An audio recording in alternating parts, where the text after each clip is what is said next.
Get started, I want to say that the prayer warrior, I can't get in touch with her this morning. She might have had a doctor's appointment and didn't tell me anything about it. I hope everything is going all right with her. Hoping she called during the show and we'll get her to ignite our spirit then. But until then, we're going to take the show to the next level or where it needs to be. I want to say good morning to my co-host, Oscar, and our host, to be sometime in the future, Mike Brown. Good morning. And I want to say good morning to Florida, California, Ohio, West Virginia, and all those in Lafayette Parish, worldwide, whoever's listening to us. I also want to send my condolences out to all those who love a lost one. I got a good friend that lost her mother, Lucille Mouton. And we got to say for Judge Rubin on the loss of his wife. Yeah, she passed away. Yeah. Miss Bernadette Rubin. Yeah, well, Bonnie Falk. Bonnie Falk, yeah. Passed away. Yeah. And all those that we know and don't know. Yeah. We send our condolences out to the families and all those who's listening to the show. So on this morning, we're going to talk to a former police officer, high-ranking police officer, Mike Brown, which was a corporal, right? No, major. A major. He went to the highest rank. Yeah, a major, Mike Brown. And we want to talk about guns, concealed weapon carrying, what you have to do. He teaches class on concealed weapons carrying. He teaches you how to operate a weapon to make sure that you don't go to use a weapon and shoot yourself like some of us have done. So all these things comes on the Community Matters show. And how to properly store a gun. Right. We got too many young individuals that have access to a gun, and that's how come we have so many young people getting shot by mistake, man. If you don't properly store a gun and save a gun. But before we get into that, I want to say good morning, Mike. Good morning, sir. Good morning. Good morning, Good morning, Mike. Good morning, Oscar. Good morning, Mike. Good morning, sir. All right. So, hope you guys enjoy the show. What we're getting ready to bring to you guys, the first hour, we're going to talk about guns and all the things that a gun can go against you for and go for you in your future if you really feel that you need a gun. So, Mike, you are an instructor. Yes, I am. You want to give the listeners, the viewers, a little about instructing, kind of instruction you do? Yeah, so first of all, good morning, everyone. And I want to thank Wallace and Oscar for allowing me to sit at the table every Friday that I'm available. So I want to say thank you guys for that. I want to say thank you to the listeners that listen because, since I've been here sitting with Wallace and Oscar, I'm learning some new things that I had never done before. So this is a very exciting chapter in my life, and reaching out to the community. People, I'm gonna say this: people really don't understand what it means to be heard. Mm-hmm. So I want the individuals listening. And Mike, excuse me, I want to say good morning to Paul out of Lake Charles. He's our phone warrior on the Community Matters show. Good morning, Paul. Good morning. All right. Okay. Good morning. Thanks for letting my voice come through the telephone. All right. Thank you. Okay, Mike. Sorry about that. Power to the people. Power to the people. Yes, sir. That's what this show does is it gives people the opportunity to hear, different aspects of what's going on in the community and hopefully in the world that we live in. But today, we're going to talk a little bit about concealed carry, and I know that the Louisiana legislature changed the rules. Now you don't need a concealed license to carry a weapon. So what, in essence, the legislature did, it took away our ability, as far as the instructors, to teach people the correct manner, the correct way of handling firearms.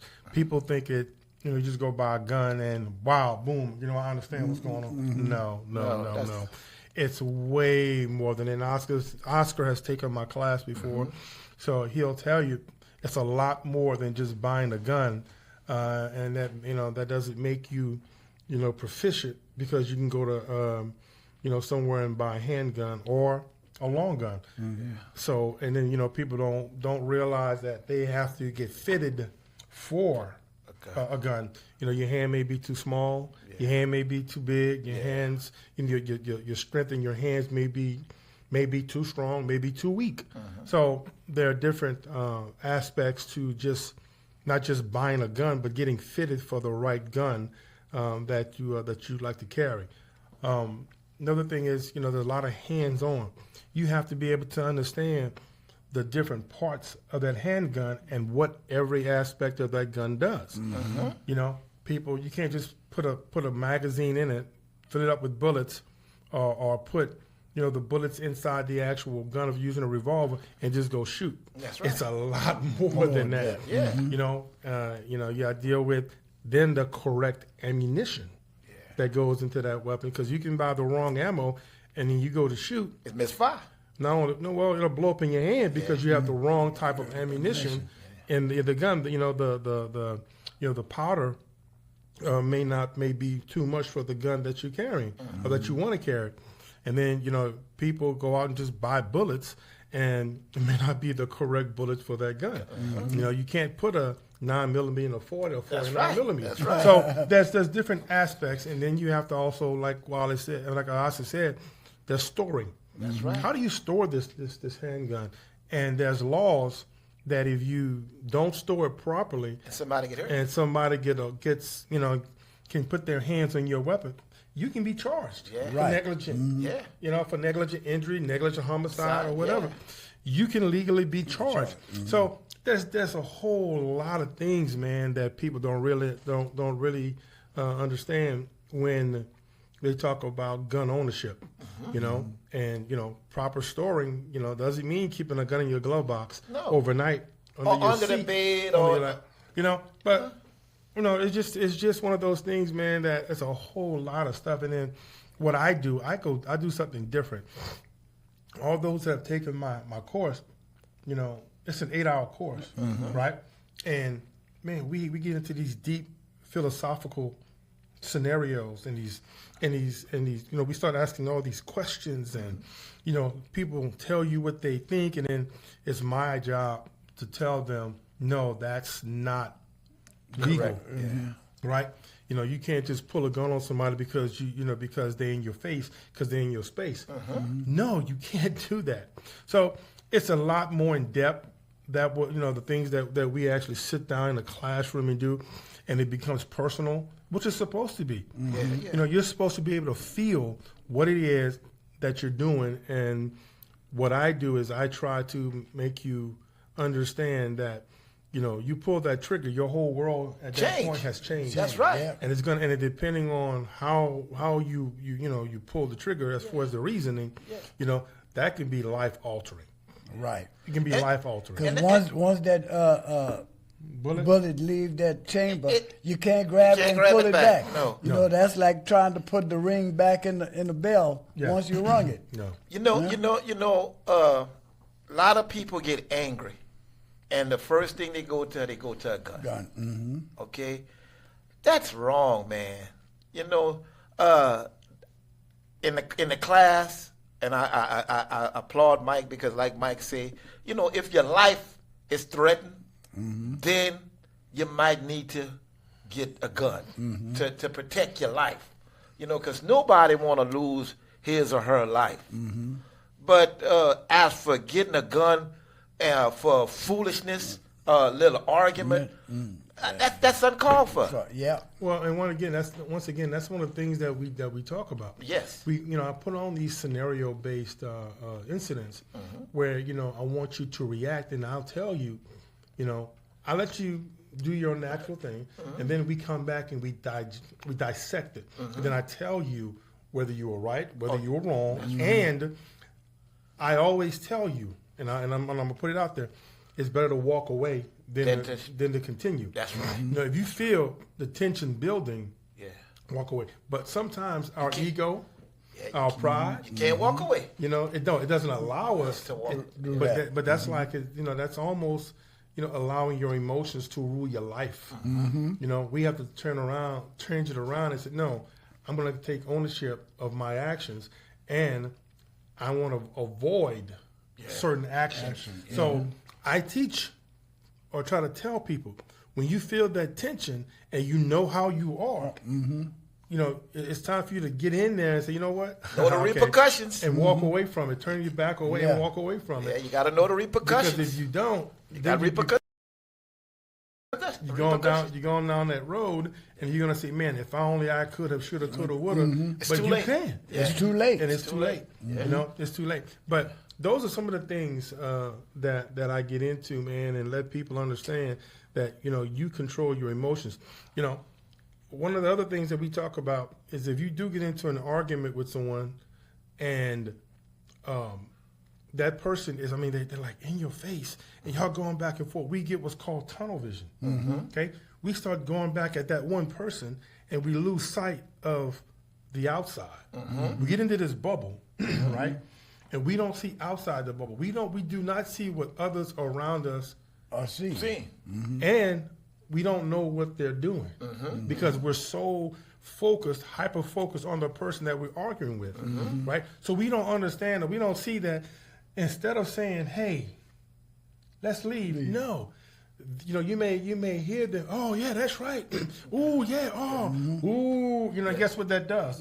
that's hyping you up. That's hyping your egging me people. on, Yeah, egging yeah, things yeah. on. Thank you. Yeah. And so we don't see that we're now pawns in somebody else's game. That's right. Because they want to see what they see, and then they start pulling out the cameras, Yeah. the phones, and they're recording. And guess what? Now they want to be world stars, so now they post it on social media.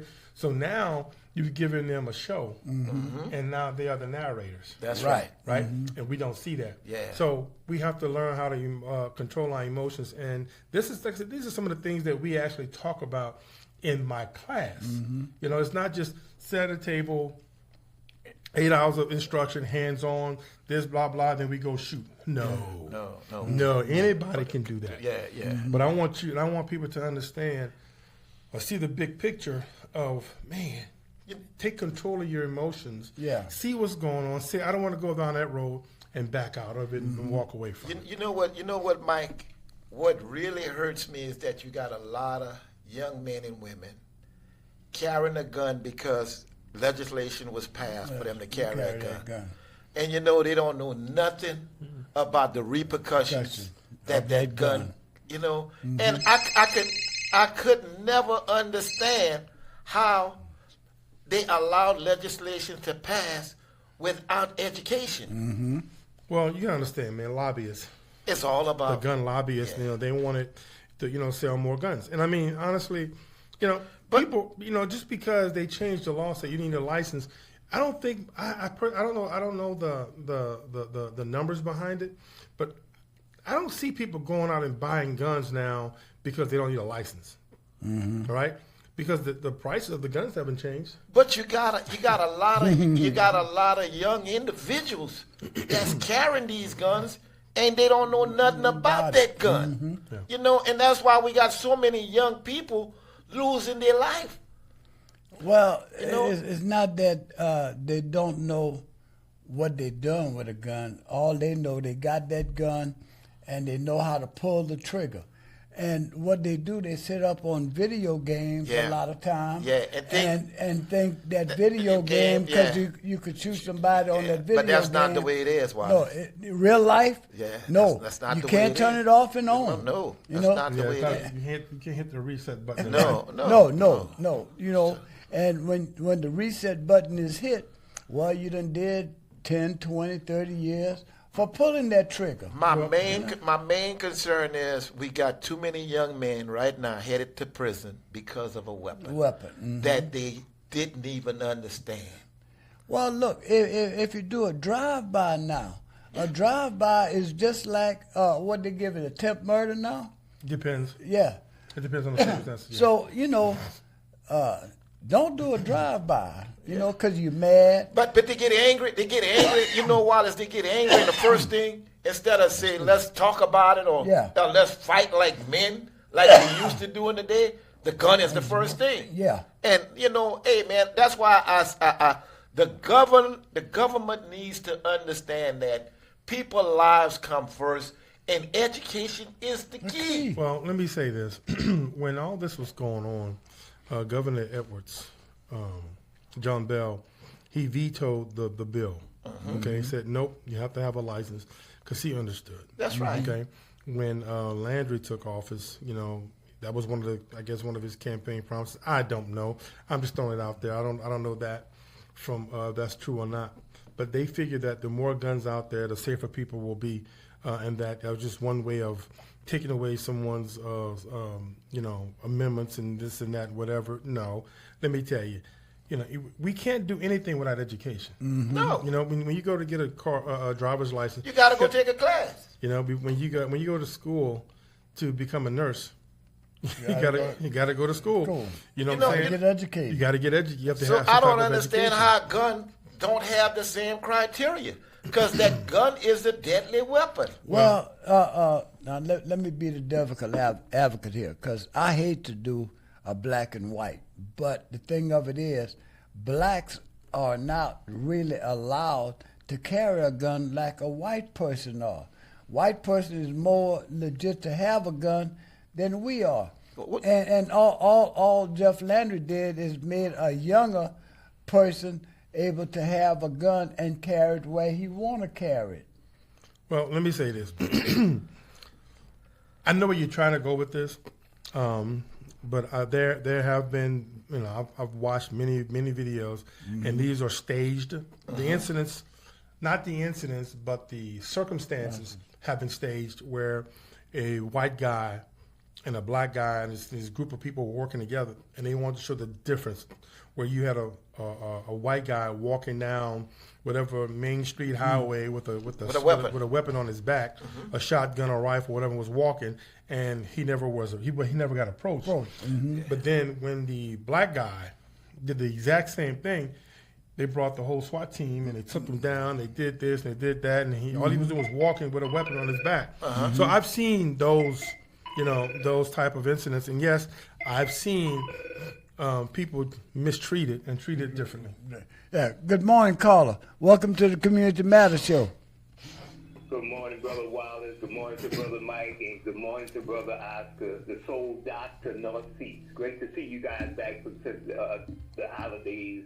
And you'll see you had a couple of days off. But look, very important topic, and I don't want to sideswipe you guys because I know you're talking about concealed carry, but it's a troubling issue. As Brother Wallace could tell you, I was involved in 2 different seminar forums on gun violence in Louisiana. One in Baton Rouge with Chief Murphy Paul, former police chief of the Baton Rouge Police Department. I know Murphy. And a couple of esteemed panelists. And then the one in Lafayette with the SOS program in Girard Park. Now, I want to say it's troubling. Then after all of that, and we talked about it spreading, more groups and organizations starting to get involved with the gun violence in our community. Then troubling the other day to see that New Ivory City Police had a bad, I would say, a somewhat troubling shooting of a 30-year-old that resulted in his death. And as a matter of fact, Brother Wallace could tell you I called him because I was almost at the scene when that happened. And I saw guns everywhere. Now, with this show right here, and I just saw something about the troubling statistics in Louisiana, and I heard what Brother Mike said about some people say the more guns we have, the more safe we're going to be. And I'm going to go to the question, but the troubling statistic that Louisiana almost leads the nation in gun violence and gun deaths is very troubling for a small state in proportion to the population. And I want to say, Oscar, people are using guns as the extension of the emotional feelings at the time, and that's the problem.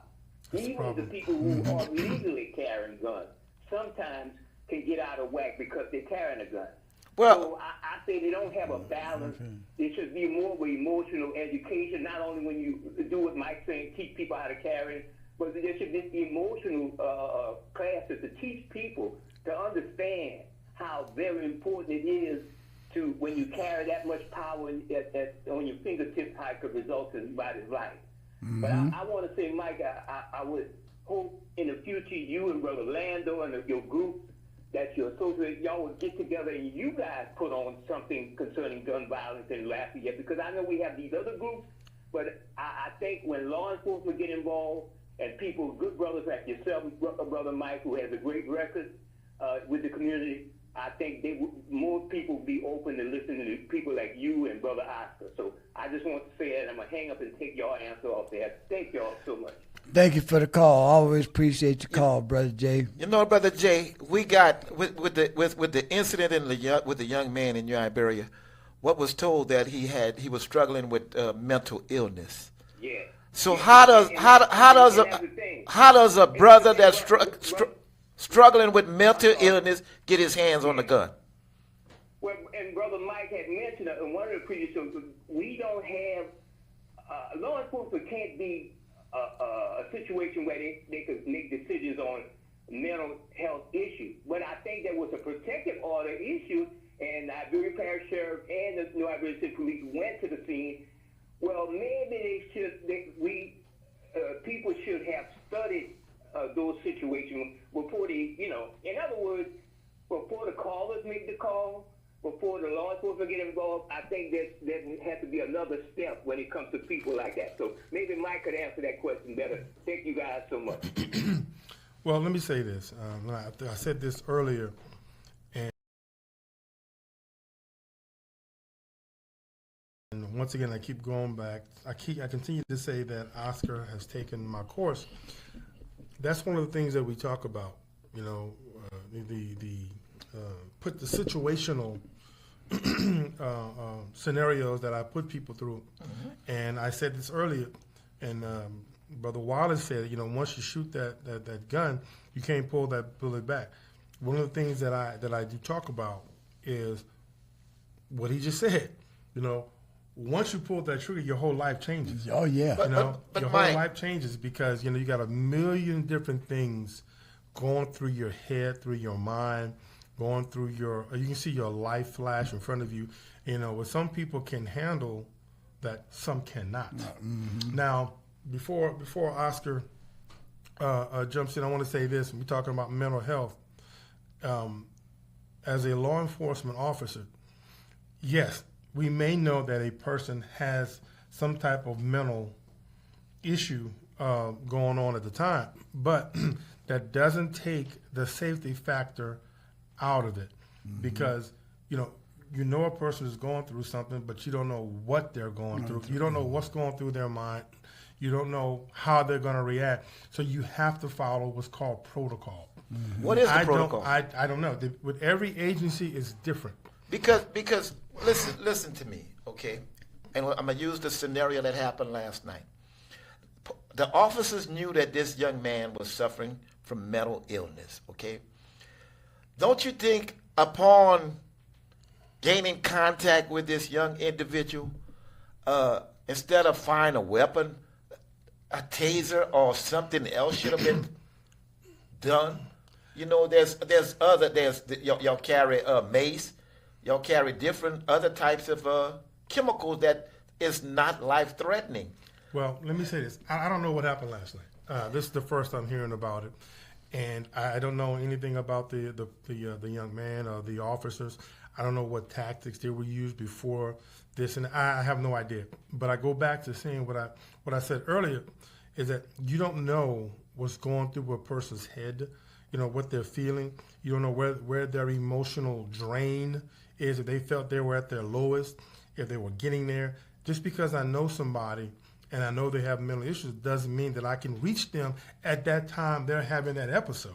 Okay. Okay. I am not a medical professional that understands mental health.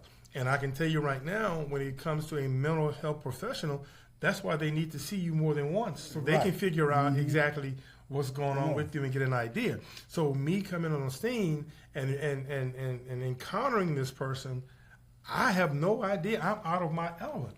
Well, but that's why legislation need to be passed For what? to keep people from mental illness from buying guns, Mike. Listen, there is. I mean, there is. There is. There is. That's why it's called the Brady Bill.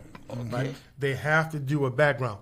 But here's the issue, and here's the loophole for the Brady Bill. Okay. So Wallace, as a private citizen, can either give or sell Oscar a weapon. As a private citizen, he can do that. Now, myself, because I have a federal firearms license, I'm a licensed to sell firearms. I have to do what's called a 7633, or I forget 73.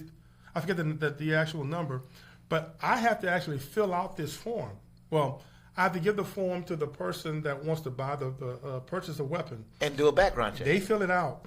Then I have to then take their driver's license and confirm that is them and the information is correct. And then I have to go into the system, insert all the information, and once I press enter, it tells me either approve or not approved. Okay. It tells me proceed or not proceed. Okay. And if it tells me proceed, then it spits out a number that I then put on the application, and that tells me that the person has been approved to gain ownership of this weapon. Okay. Now, you and Wallace, that step is gone. So anybody can sell anybody a handgun. It makes no sense, though.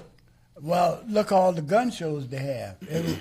Every state you go in. Well, I know I traveled a few months ago, and while I was traveling, looked like every state I went through, because I went through Texas, I went through Arizona, New Mexico, and California. They all have gun shows. Yeah. But at the gun shows, a person still have to go through a background check. I don't know. At one point, there was a loophole. Okay. It wasn't. But let me go back to saying this. Okay. There's a system in place through the federal government, which is through the Brady Bill. Okay. But let me say, any incident, even if a person does have has been approved to buy a handgun, and they pass the Brady Bill, right? Doesn't mean that 3 months, 4 months, 5 months, 6 months down the line, they start having these mental episodes. Okay. Right? So what do you do after they have these mental episodes? Because think about it.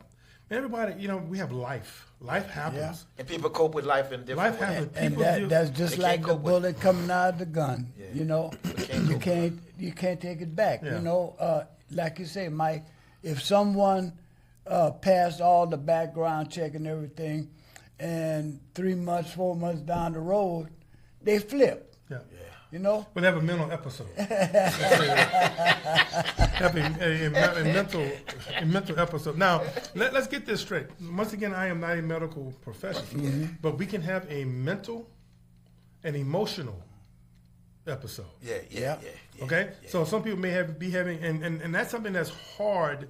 And so for someone like us, because we are regular everyday people, we don't study these things. Yeah. So if someone is having a mental episode, and they could go down in law and if they- enforcement also. and they can Well, can have a psychological, or they may have some other emotional episode. So you tell me, what's the difference? From someone who is untrained like myself, I can't tell you what kind. Now I can do my best to talk to these people, but I don't know what happened last night. But I've come across people like that, man, and my best thing is always has been to stall for time. So if a person is having some type of episode, what's wrong with prolonging this hour, 2 hours, 3 hours until we get into a comfortable position to talk to that person? Because these type of things can't be rushed. Right. Yeah. When you see a standoff and someone is barricaded in their home, they can be out there. Law enforcement be out there 4, 5, Hours. 6 hours. Yeah. So what's the difference when dealing with the person who is possibly having some type of Mental- once again, depend on the situation that they're in and where they are at that time. Okay, but there's ways of trying to, take care of these things. I mean, it's just just time. Time. I'm gonna go back to the news and what I heard on the news that the guy was trying to run from the officers that was trying to arrest him. Well, they was trying to apprehend him Yeah. because there was a protected order that was for Well, him. regardless, they're trying to apprehend him, and he's running. Yeah. Now, what did you do? Why you didn't run behind him and try to tackle him or trip him or something like this here? Why he was shot? Now, was he shot in the back? And me watching the old Western cowboy movies, you're not supposed to shoot a man in the back, especially if he's going away from you. Let me clear this If up. you're I'm gonna sorry. sit back like that, you gotta take the mic with I you. was trying not to talk too loud. You can shoot a fleeing felon if you think that he or she will continue on that rampage of hurting other people. Okay. So you can shoot a fleeing felon. So let's So get that. so can you? My question is, okay, if I'm fleeing, I am no threat to you. Okay. Should you shoot me to kill me, or should you shoot me just to wound me? There's no such thing. All right. Good morning, caller. Welcome to the Community Matter Show. Okay, Brother Wallace. I'm going to say welcome back to the Community Matter Show. Such a good show, man. I'm getting some responses because we're streaming y'all online. Let me ask you this, Mike. I pulled this up from Google. It say in Louisiana you are not required to have a permit to carry a concealed handgun. However, you must be 18 years old and legally able to possess a firearm. What does that mean? That's the first question. The second one I'm gonna say, Brother Mike. Like I said, I don't want to get you going to talk about this discussion. That should be for another discussion. Should there be crisis intervention when police departments have certain size of, certain amount of population in certain jurisdictions? Should they have crisis interventionists when they have issues with what Brother Oscar is discussing? And maybe because that's a split-second decision with law enforcement, that might not apply in all cases. So I'd like to get your comments on that, and I promise I won't bother you guys no more. Oh no, you can call anytime, bro. That's not an issue. Yeah. Well, let me say this. I haven't checked the statute in some time, but if I remember correctly, you have to be at least 18 to buy a shotgun, but 21 to buy a handgun. Okay. So unless that's changed, that's what it's always been.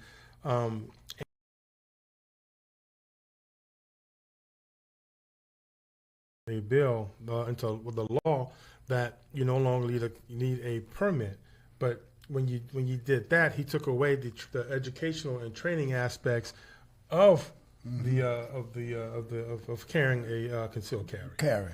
So, but now you're talking about interventists.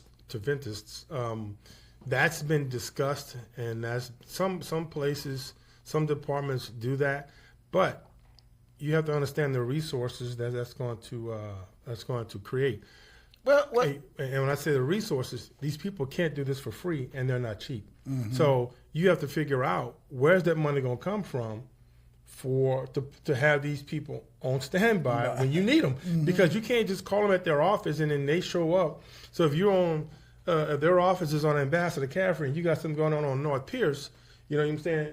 How you gotta hold a scene and do this and do it until they get there, and then at that point they may not even be effective. Okay, well, in law enforcement, do they have any kind of training for mental illness or anything like that? or any type of social.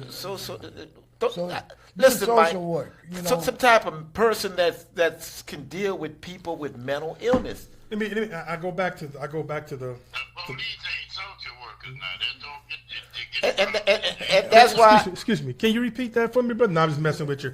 And that's what people don't realize. Law enforcement wears so many different hats.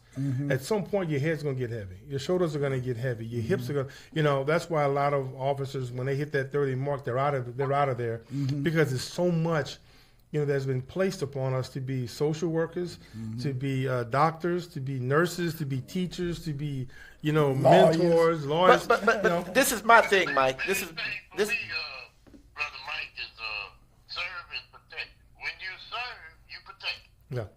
This is my thing, Mike. Do we have to send a uniformed officer to apprehend a person that is a threat to himself?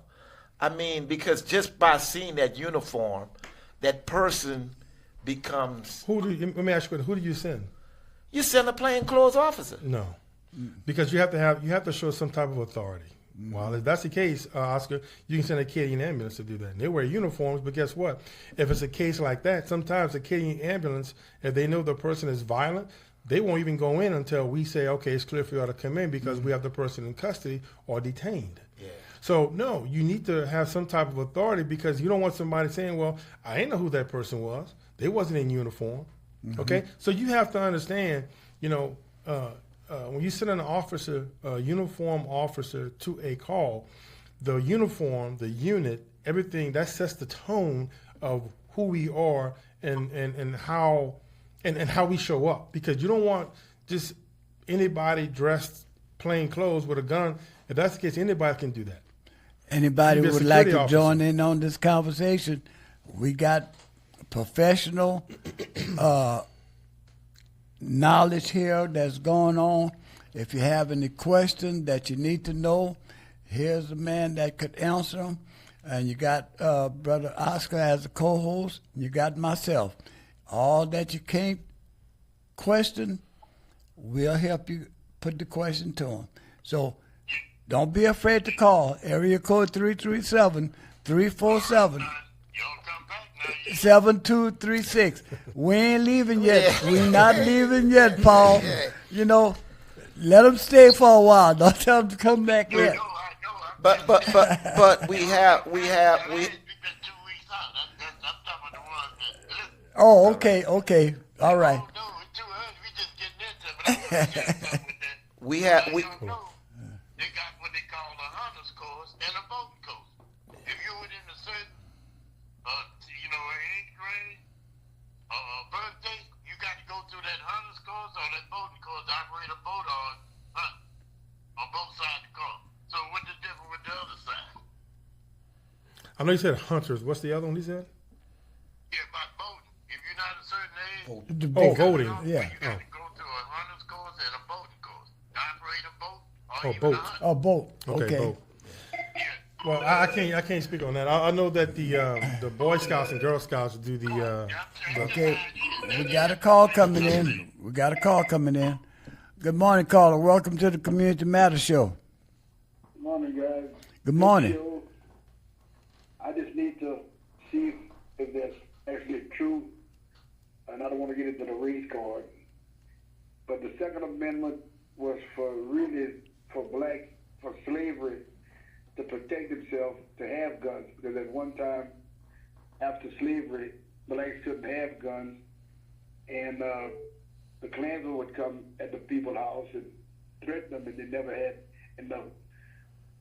Kids just couldn't protect them, so they gave you a right to bear arms. Another thing, I'm older than y'all, but at one time the kids used to carry a shotgun behind their truck on a wreck. Mm-hmm. When the black guys started carrying guns, they abandoned that. So that's what sometimes makes me mad. Yeah, well, you don't see those gun racks no more in trucks well, like they used to. let me say this. You, Wallace, you got a good point on that. Let me say this. When I was younger, okay, excuse me, we used to see those racks all the time when I was going to school. They would show up with the gun racks in the back window, and the guns would be in them in those racks. But since these laws and everything, but the school shootings and a long time ago. Hold on, Carla, 1 minute. So yeah, you don't see those anymore, and I'm glad you don't, because that would give people even more reason to break into those vehicles. We used to glue guns in high school. We made gun cabinets. We had made some good side money for our shop program. All right. Good morning, Carla. Welcome to the Community Matters Show. Oh, my bad. Yes, sir. How you doing? I'm doing good. I heard them say about mental illness and the police and stuff like that. Mm-hmm. Well, I got a son that's police in another state. And when they get mental illness calls, they call him because he has worked at a mental facility place before he became a police officer. So they inquired that into the police position where he's at. Every time somebody have a mental case, that don't mean we supposed to wind up dead. That's right. Mm-hmm. If you notice, we wind up dead, but Johnny get I hate to say it like this, but he get a blanket and he get this baby toy. But when we have a mental case, and I'm saying we as black men, Mm-hmm. we always get a ticket to the morgue. 9 Right. times out of 10, we will go wind up in jail or dead. Mm-hmm. But mental illness don't have a color on it. Right. Mental illness don't have a color on it. There should be methods for. You don't have to shoot a man with a bullet. You can shoot him with a beanbag. That's right.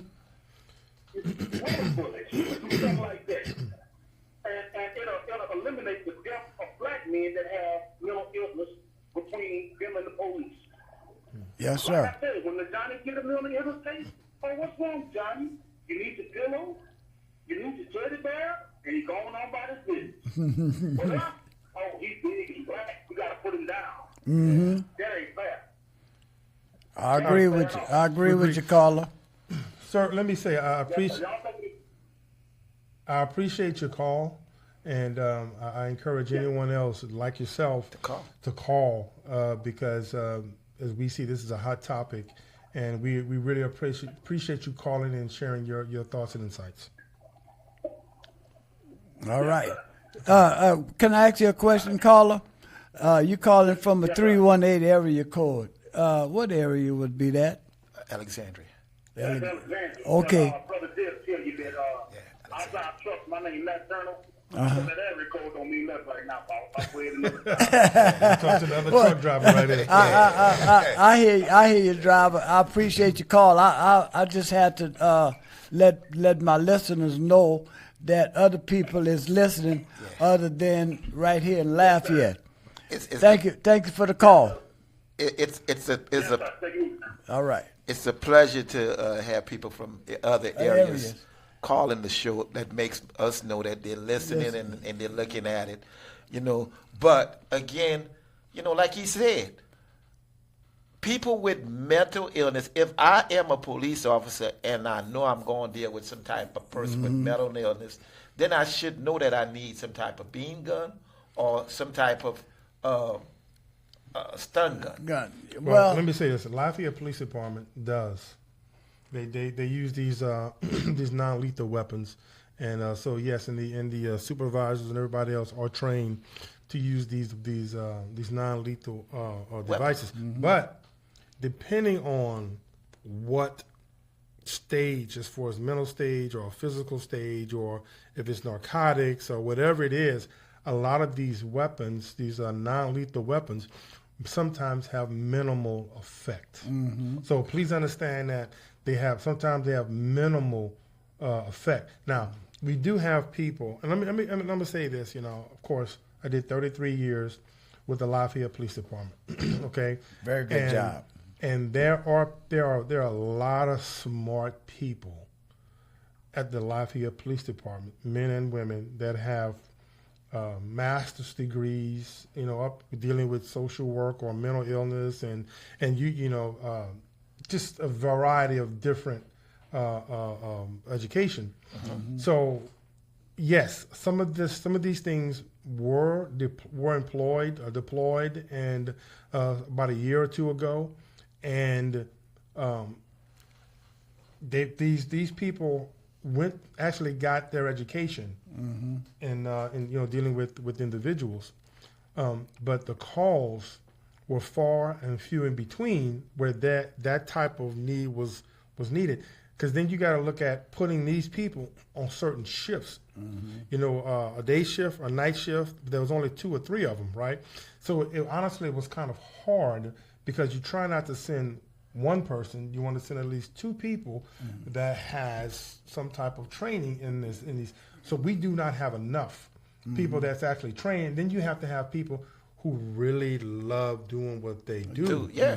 Okay, you can't just train Jimmy, and Jimmy goes through the course and he doesn't pick up on like somebody who actually loves doing what they do, and said, Jimmy, well, you're going to do this course to learn about doing this, and of course he or she gonna pick up the minimum compared to someone who says, man, I really love this job, so I'm gonna absorb everything that I can. Right. But that's with any profession. But you know, That's Mike. with any profession. Yeah. But you know, Mike, like the caller said, most of the times when it pertains to somebody getting killed with some type of mental illness, it's us. It's people. It's the one that look like us. Yeah. And the other person is handled with care. Yeah. And know? and that's just like the way you brought up the gun scenario.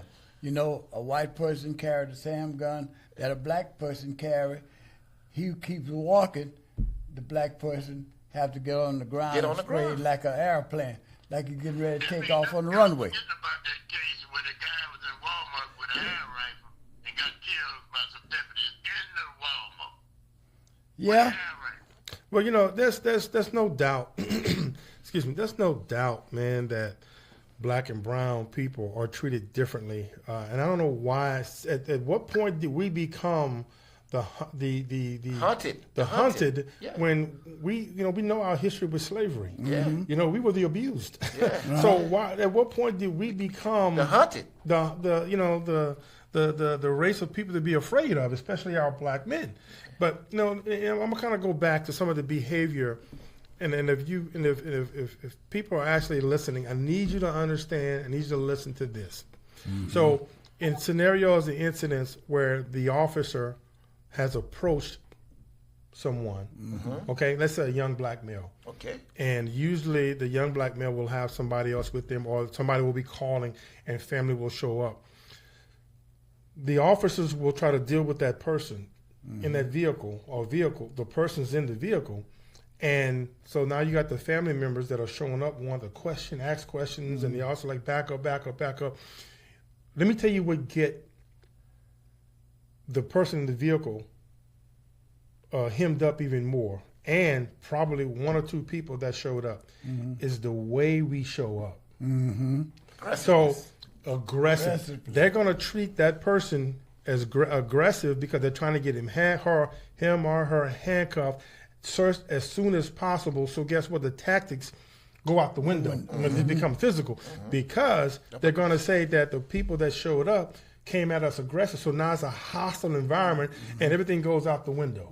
So if you're going to show up and you ask, hey, sir, officer, can I please talk to you when you get a minute, please? Yeah. Nothing stops you from taking out your phone and recording it. That's right. Right? Because what you want to do is you don't want the aggressiveness, because now if something happens and they've thrown the book out the window and they have to handle this person aggressively, they're going to say that because you came at us aggressively, you created a hostile environment, so we had to throw the rule book out the window. Right. So now I guess when you go to file a complaint, well, it's because y'all came at them aggressive. Yeah. And they're going to win.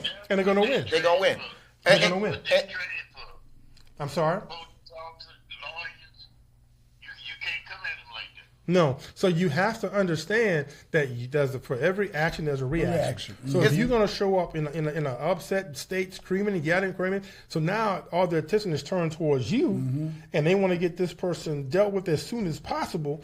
And I don't care if you take out your phone, you're recording, but if you're going back and forth with the officers, I'm telling you, you're going to lose when you file a complaint, because they're going to say, we were under a hostile, and we were in a hostile environment. And when he say he's in a hostile environment, meaning that he's saying that his life was threatened. He felt that his life was He felt that his life was being threatened. Okay? Yeah.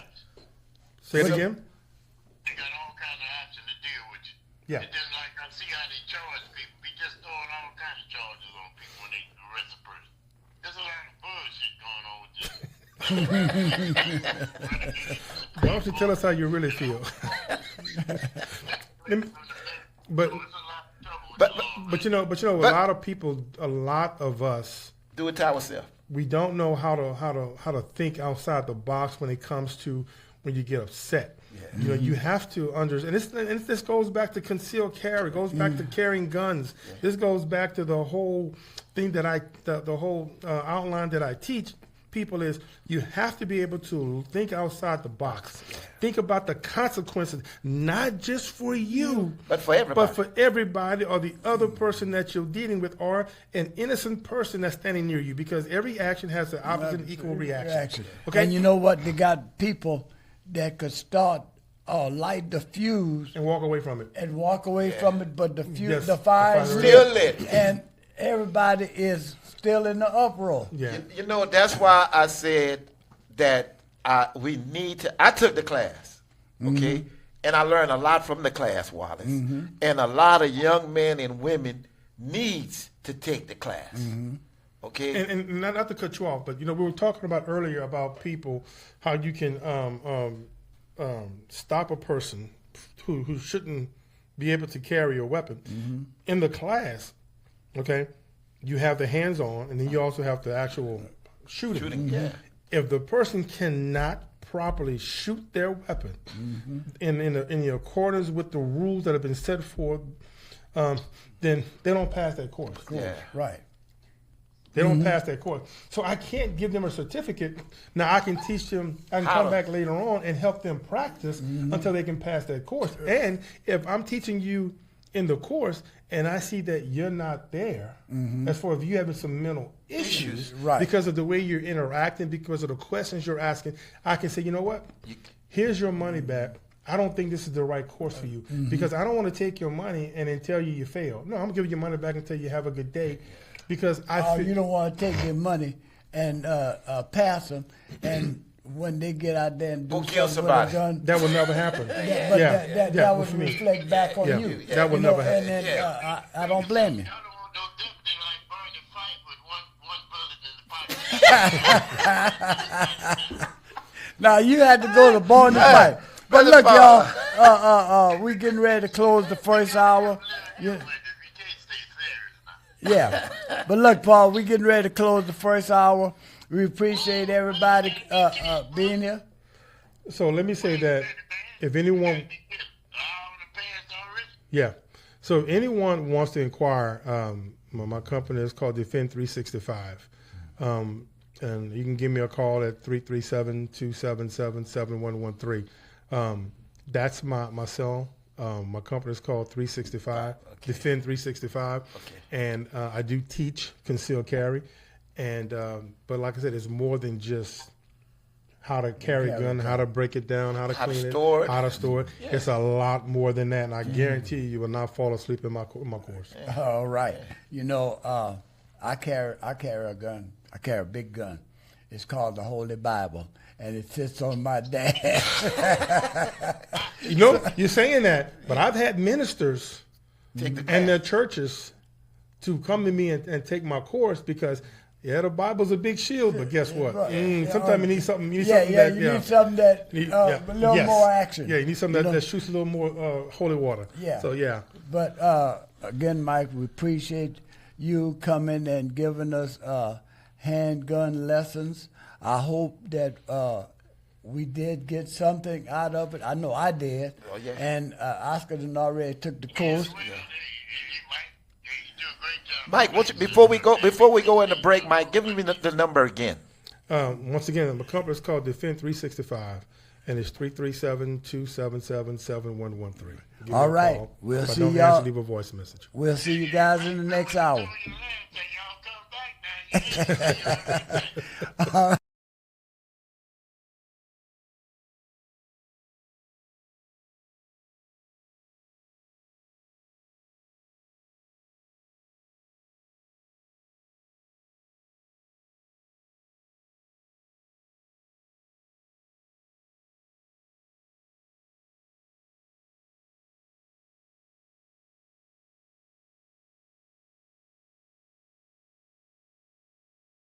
You Bad news, you've been arrested. Good news, you're innocent until proven guilty. Bail is set at $1,000. If you got that, good news, you go home and await your trial. If you don't,